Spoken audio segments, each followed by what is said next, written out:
Yeah, the problem with NATO, and I've been a supporter of NATO throughout my career in the Senate, and one of the reasons why I supported NATO was because it gave us basing rights. It allowed us to have bases in Europe that we could use in a contingency, like something in the Middle East, where you could have planes flying from some country in Europe and actually protecting our national interest in the Middle East, as an example, or in Africa.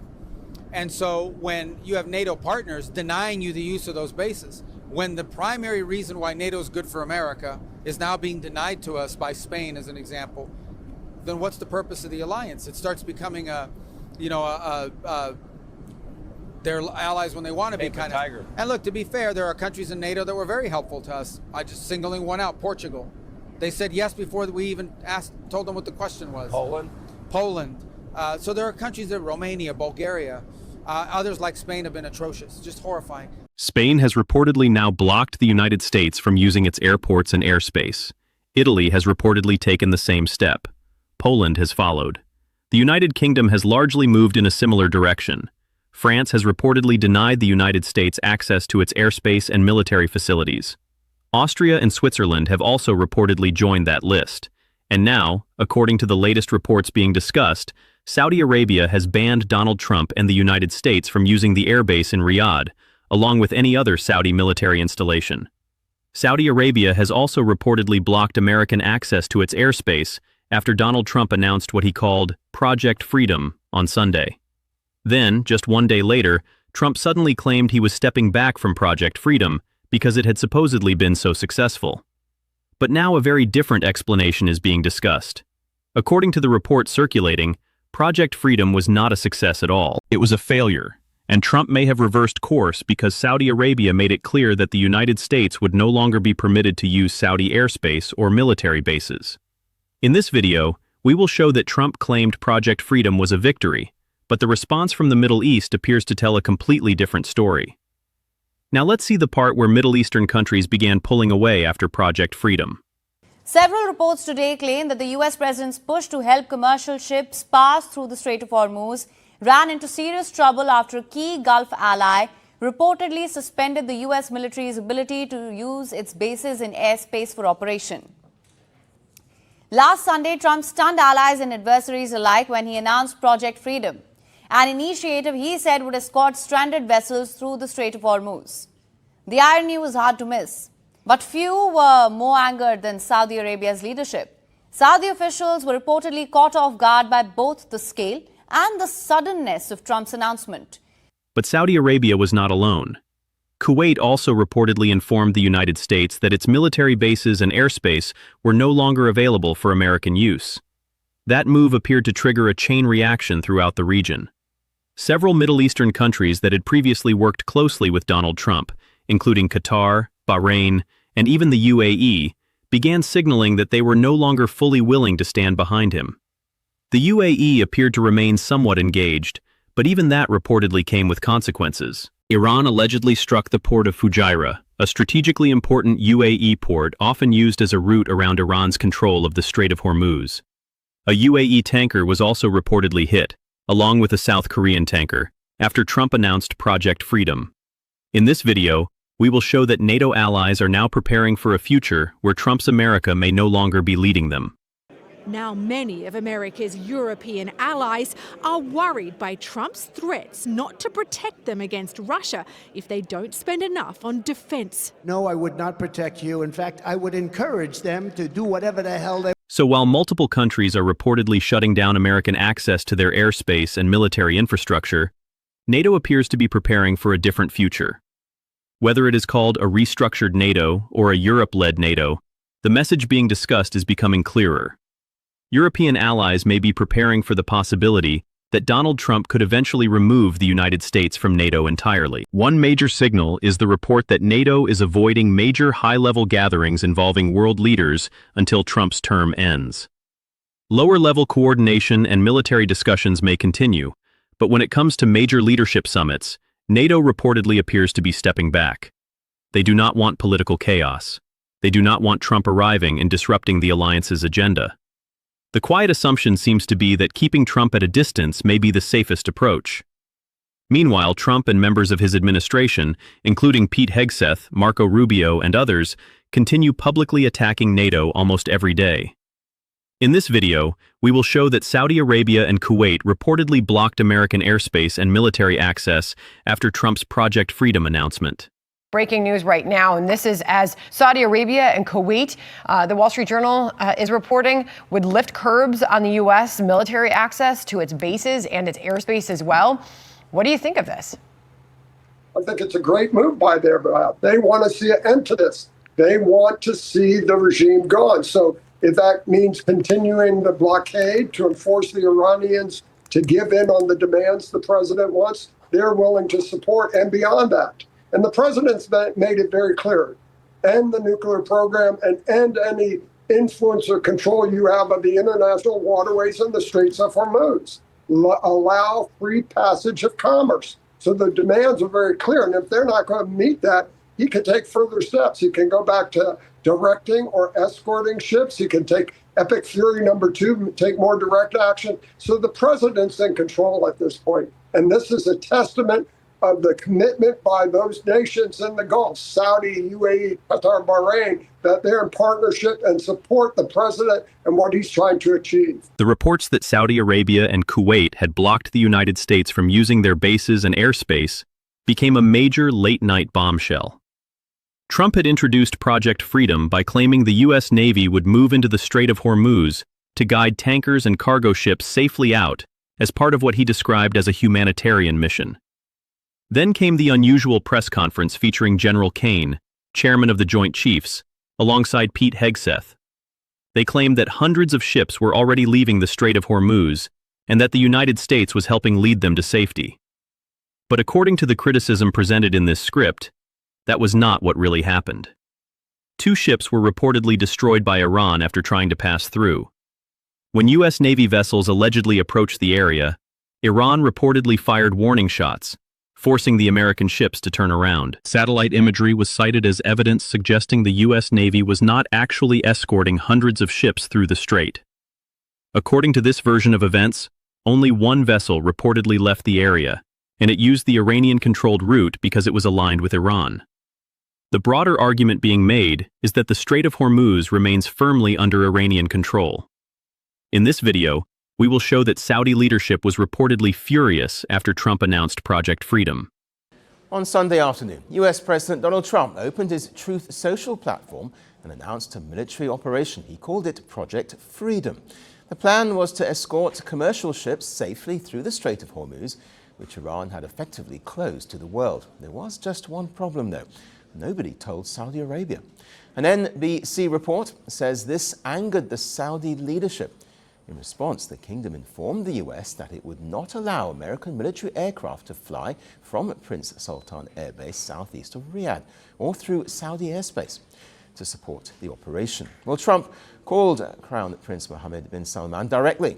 The call did not resolve the issue, forcing the president to reportedly pause Project Freedom. Then NBC reportedly obtained an exclusive, saying Saudi Crown Prince Mohammed bin Salman was furious over Trump's Project Freedom announcement. Saudi leadership, Kuwait, and other royal families across the Middle East reportedly viewed the move as reckless and dangerously escalatory.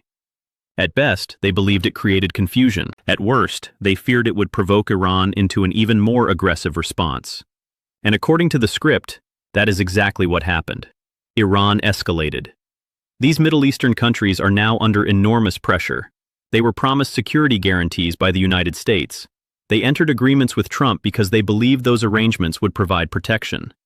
According to the script's framing, they were not doing these deals because they personally supported Trump. They did it because Trump made it seem as though American protection came alongside personal business favors and financial arrangements. Qatar reportedly gave Trump a 747 jet. Saudi Arabia was expected to engage in hotel-related deals. The UAE and Dubai were expected to enter business partnerships. Money was allegedly expected to flow into Trump-linked ventures, including his World Liberty Financial crypto project. These countries believed they were buying security, but when the crisis arrived, the protection they expected was not there. Even worse, according to the script, Trump allegedly failed to warn them in late February when he and Netanyahu moved forward with what is described as a catastrophic and unlawful attack on Iran. According to this narrative, that move destabilized the Middle East and led to the deaths of innocent civilians, including children. In this video, we will show that Middle Eastern leaders expected coordination, but Trump allegedly acted with Netanyahu while leaving major partners uninformed. President Trump taking on the role of peacemaker-in-chief, meeting today with Israeli Prime Minister Benjamin Netanyahu, saying it's time for phase 2 of his peace plan in Gaza. As quickly as we can, but there has to be a disarmament, that we have to disarm with Hamas. So one of the things we'll talk about, certainly. The fragile ceasefire has been in place since October, bringing an end to 2 years of fighting. As part of Phase 1, Hamas returned remaining captives and almost all bodies of deceased hostages. One is still missing. We're doing everything we can to get his body back. Phase 2 includes Israel withdrawing its troops from Gaza and Hamas giving up its weapons. Though the main topic of the meeting is the next steps to peace, President Trump had a warning for Iran. Now I hear that Iran is trying to build up again, and if they are, we're going to have to knock them down. We'll knock them down. We'll knock the hell out of them. Middle Eastern leaders were reportedly stunned. They expected coordination. They expected advance warning. They expected the United States to communicate before launching such a major action in their region. But according to the script, Trump told no one except Netanyahu. He did not inform NATO. He did not alert key allies. He allegedly acted with Israel alone. Then the United States reportedly laid out its legal justification in a State Department document. According to the script, the argument was that Iran had effectively been in conflict with Israel, an American ally, for 47 years, and therefore the United States needed no additional justification for military action in defense of Israel. Just when it seemed there might be room for de-escalation or even a possible agreement, Trump announced Project Freedom on Sunday. He spoke about sending Navy vessels into the Strait of Hormuz and escorting ships out of the Persian Gulf. But then military officials appeared to soften that message. They said it was not a new offensive operation. They described it as defensive and humanitarian. They claimed the United States was not actually entering the strait directly, but simply helping insurers and shipping companies track information about when the route might reopen. Then Trump and Hegseth contradicted that explanation and insisted it was a real, new mission and that the United States was going in. No one seemed to know what was actually happening. Iran then reportedly struck Fujairah port, along with the South Korean and UAE vessels. Tensions surged. Saudi Arabia reportedly shut down its airspace. Kuwait followed. And they joined a growing list of countries including Spain, Italy, Poland, the UK, France, Austria, and Switzerland that had already blocked or restricted American access. In this video, we will show that Trump attacked Germany even while Germany was still allowing U.S. military access. This is where Trump's alliance strategy became even more damaging. So how did Trump respond? According to the script, he looked at the list and focused on the one country that was not included, Germany. And then he went after Germany. Germany had criticized Trump's actions because of the economic consequences, but it was still allowing the United States to use its military base. Instead of reinforcing that alliance, Trump threatened to pull at least 5,000 American troops out of Germany, saying that would only be the beginning. The script portrays this as a disastrous strategy. Alliances are meant to be strengthened, not weakened. Building relationships is usually smarter than tearing them down. German Chancellor Friedrich Merz then delivered a major statement. He said the world was experiencing a deep historic rupture, the kind that each generation sees only once in a lifetime. He said those born after World War II had been fortunate until now, but 80 years after that war ended, the rupture had finally arrived. Germany, he said, was now rearming in the truest sense and preparing to strengthen itself. In this video, we will show that France and Macron were attempting diplomacy while Trump's Project Freedom was collapsing. Now see how Macron and France tried to move diplomatically while Project Freedom was collapsing. France is moving as well. The French aircraft carrier Charles de Gaulle reportedly crossed the Suez Canal and entered the Red Sea as part of planning for a possible Franco-British mission to protect shipping through the Strait of Hormuz. Paris emphasized that any such mission would be defensive and completely separate from Trump's now-collapsed Project Freedom. The mission would depend on lower regional tensions and support from countries in the region. Unlike Trump, French President Emmanuel Macron is reportedly trying to negotiate. He allegedly spoke with Iranian President Masoud Pezeshkian about the Hormuz crisis. Macron reportedly emphasized the importance of reopening shipping lanes and encouraged Iran to consider the French-British proposal for an international mission to secure safe passage through the strait. Meanwhile, the script argues that Trump continues influencing markets with vague promises. He says things like, "We are close to a deal with Iran," or "We have a memorandum of understanding," causing brief market reactions. Oil prices shift, stocks move. Then the claims reportedly collapse and the markets reverse. The script calls this Trump's 2-week bankruptcy death spiral. It compares this behavior to his long history of promising results in 2 weeks. 2 weeks for healthcare, 2 weeks for a deal, 2 weeks for a solution. Then when nothing happens, the timeline shifts again. Another 2 weeks, a month, a few days, then back to 2 weeks. The argument is that Trump uses chaos and distraction until people forget what he originally promised. The script warns that by mid-July, the world could face a serious oil crisis if the Strait of Hormuz remains effectively shut down. It argues that people may not want to discuss it, but the situation could become extremely dangerous. In this video, we will show that while Trump was trying to dominate headlines, Iran was already preparing its next move with China. Now let's see how Iran and China moved closer while Trump tried to dominate the headlines. France, the UK, and other European countries are now reportedly trying to negotiate directly with Iran. Their message, according to the script, is essentially that Trump does not know what he is doing, so practical diplomacy is necessary. They are attempting to recognize Iran's position, respect its sovereignty, and build guarantees that could create safe shipping access. Iran, in this version of events, believes it now holds the stronger position. Iranian officials reportedly arrived in China before Trump's planned visit, and Iranian Foreign Minister Abbas Araghchi reportedly met with Chinese Foreign Minister Wang Yi. Araghchi said China believes Iran after the war is not the same as Iran before the war. He argued that Iran's international standing has improved and that it has proven its strength and capabilities. He claimed a new era of cooperation between Iran and other countries is beginning. From Iran's perspective, according to the script, this is about strategic strength and visible gains. Iran believes it projected power and outplayed the United States. America had supposedly aimed for regime change, the dismantling of Iran's nuclear program, the destruction of its missile and drone systems, and the elimination of its regional proxy network. According to the script, none of those goals were achieved. Meanwhile, Iran still controls the Strait of Hormuz. The script compares it to football. If one side scores and the other side scores nothing, the winner is obvious. The narrative then shifts into criticism of Trump's involvement with FIFA, arguing that global ticket sales are declining because people do not want to travel to the United States during Trump's chaos. The script accuses Trump of turning FIFA into something political, bizarre, and filled with theatrical distractions involving Gianni Infantino.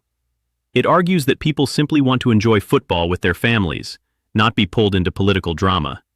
Then, Wang Yi's statement is highlighted. He reportedly said the war by the United States and Israel against Iran was illegitimate and that a full ceasefire was essential. Araghchi responded by calling China a close ally and saying cooperation between the two countries would become stronger than ever. He thanked China for condemning the United States. So while Trump prepares to meet Xi Jinping, Iran has already been strengthening its ties with China. The script mocks Trump's thinking, suggesting he may believe he has a strong relationship with Xi, while China is openly deepening its alignment with Iran. In this video, we will show that while Trump was becoming isolated, other global alliances were rapidly shifting. Finally, this part shows how global alliances shifted while Trump became more isolated. At the same time, Russian Foreign Minister Sergei Lavrov reportedly called Marco Rubio. The public reportedly learned about that call through Russian media rather than the United States. That mirrored an earlier Putin-Trump conversation where Russia released the information first. According to the script, the discussion involved deeper US-Russia cooperation. Russia had also announced a unilateral ceasefire for May 9th, calling it Victory Day. Ukrainian President Volodymyr Zelensky responded by saying that if Russia could declare a unilateral ceasefire for May 9th, then Ukraine could declare one for May 5th. Russia rejected the proposal and then allegedly intensified its military attacks.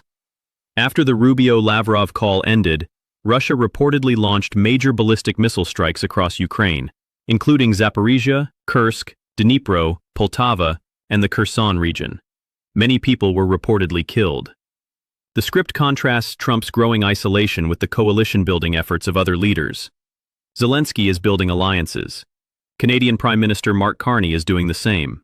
According to the script, that is what actual leadership looks like.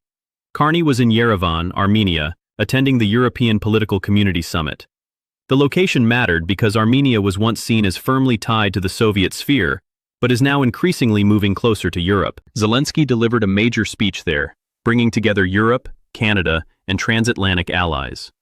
Zelensky is also reportedly strengthening ties with Saudi Arabia, the UAE, Kuwait, and Bahrain. Ukraine has become a global leader in drone warfare and anti-drone defense due to its wartime experience, and these countries reportedly want that technology. Zelensky has traveled, negotiated, and built relationships. Trump, by contrast, is portrayed as destroying alliances, attacking partners, isolating America, and weakening U.S. influence. According to the script, America First has become America Alone. Now, according to this narrative, Trump has been blocked from critical military bases and airspace around the world. That is why Project Freedom collapsed. America is isolated because of Trump's decisions. Let me know what you think. Hit subscribe. Let's get to 7 million subscribers. Thank you all so much for watching, and have a good one. Love this video. Support independent media and unlock exclusive content, ad-free videos, and custom emojis by becoming a paid member of our YouTube channel today. You can also gift memberships to others. Let's keep growing together.